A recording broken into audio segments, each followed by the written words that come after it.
Hello everyone, কে অবস্থা সবার? This Sandy's daily blog. আজকে আরেকটা ডেলি ব্লগ নিয়ে হাজির হলাম। আজকে আমাদের গির্জায় একটা পর্বদিন ছিল। এটা অনেকদিন আগের ভিডিওস, রেকর্ড করে রেখেছিলাম, ভয়েস দেওয়ার সময় পাইনি, তাই আজকে শেয়ার করছি। ডেটটা ছিল 31 মে। এই ডেলি ব্লগে আছে সব কিছু। আমি সকালবেলা ফ্রেশ হই, সবার আগে আমি রুটি বানিয়ে নিলাম। আগের দিনের তরকারি ছিল, গরম টরম করে নাস্তা খেয়ে নিলাম। তারপর ঘর গুছিয়ে ফেললাম।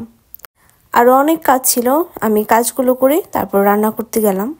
প্রতিদিনই ঘরের কোনো না কোনো বাড়তি কাজ করে থাকি, যেমন আজকে পর্দাগুলো ভিজিয়ে দিলাম। তারপর রান্না করতে চলে গেলাম। আজকে সিম্পল রান্না করেছি, উচ্ছে ভাজি আর সবজির তরকারি মাছ দিয়ে। তারপর রান্না শেষ করে আমি প্যাকেজিংয়ের কাজে চলে গেলাম, কারণ অনেক অর্ডার ছিল, সেগুলো প্যাকেজিং করলাম।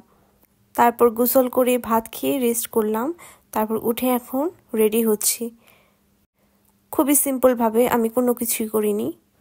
আজকে অনেক দিন পর শাড়ি পরেছি। শাড়িতে আমাকে কেমন লাগছে কমেন্ট করে জানাবেন।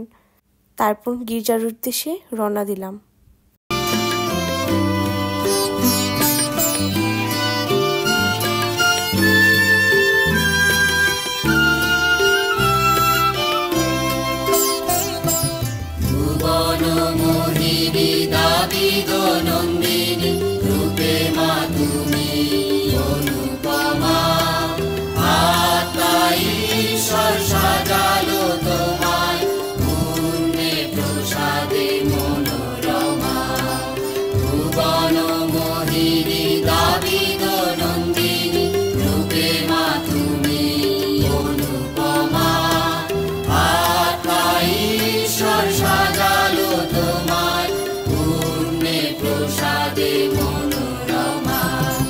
স্বর্গ সভাতে তুমি